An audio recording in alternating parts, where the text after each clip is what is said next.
you're given, that's how we live it. Don't be mad at the system, it's simply how we've existed. Dito tayo ngayon sa ating backyard chicken free range. Yan po. Welcome to your new house. This is your new house here, your new home. Pagpakarami kayo. Umayo kayo dyan. Enjoy your new house. Uy, greeting na. Grada na siya. Patay balayan ninyo. Paitulugan ninyo. Paitulugan.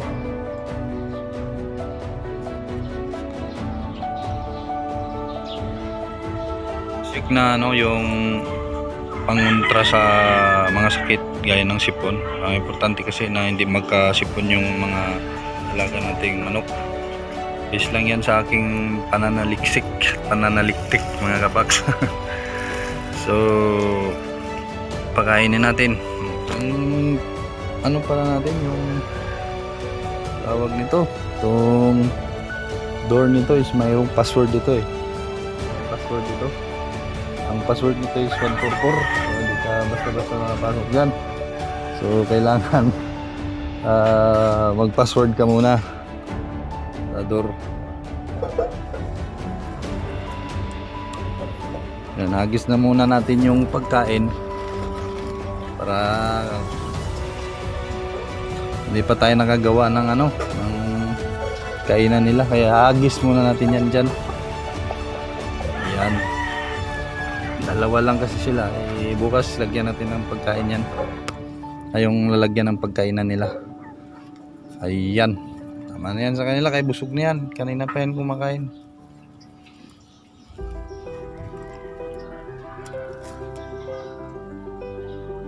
Ito yung bahay kasi ng kapatid ko na hindi natapos, kaya lalagyan ko muna ng net para lagyan natin ng native na manok. Actually ako nito hulo, itong dalawang ito hulo. So bukas yung 4 na hens na bibili natin,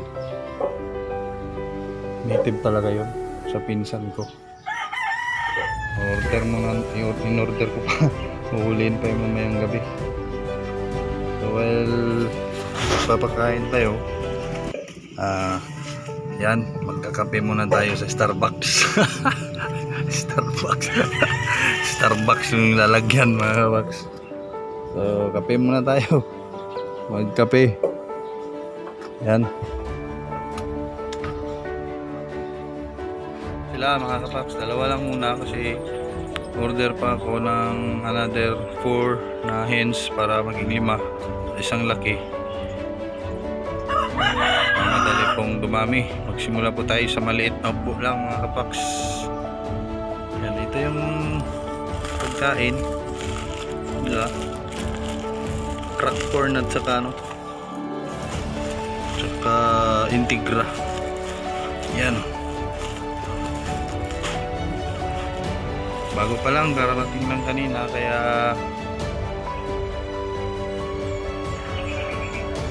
wala pang ang ano, itlogan, yung lagyan ng bubong at saka itlogan. Nagawan pa natin ito banda mga kabaks. Start tayo sa maliit na upo. Yan o, dami na nilang kinakaskas sa lupa. Maganda para pag free range, pero kailangan i-vaccine din. Dagdagan ito ng 4 sa sunod na araw. Babaksin na natin para hindi madaling magkasakit. At hindi natin malagyan ng antibiotic, magamutan ng antibiotic kung magkasipon, kasi pangit yung manok na naka-intake na ng antibiotic. So ang gagawin natin, inject na pang-inject na ayos. Improvise na inuman nila mga kapakso. Yan o, may inom na siya o. Yan ang improvise na ginawa ko. Puro na lang tayo improvise kasi biglaan itong pagdating nito eh. Dinala ng brother ko. Ayan. Yan ang kanilang inuman. Ayos din naman. Effective din naman. Kakainom din sila.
dyan sa manok.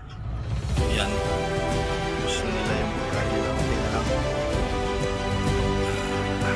Hindi tayo puti-puti din. Hindi tayo sa Starbucks mga box. Ito sa likod ng bahay ang Starbucks. So, sarap yung kabi. Purong kabi yan. Walang bula nga lang. Kapi tayo mga box. Sarap to. Native na kape at native na manok. Ayan, native na manok.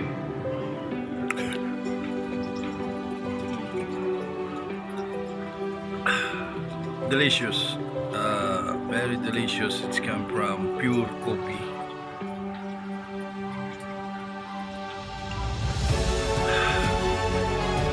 Isa yung buka namin namit. Perfect.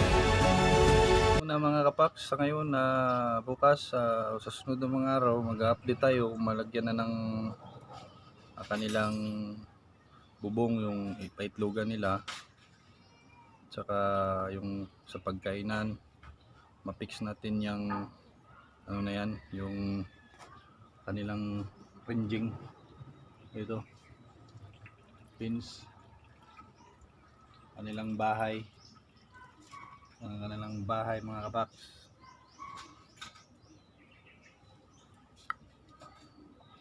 So salamat sa mga hindi pa naka-subscribe sa akin. Please subscribe, support my channel, hit nyo na rin ang notification bell para lagi kayong mga ma-update sa ating mga bagong video. Salamat guys.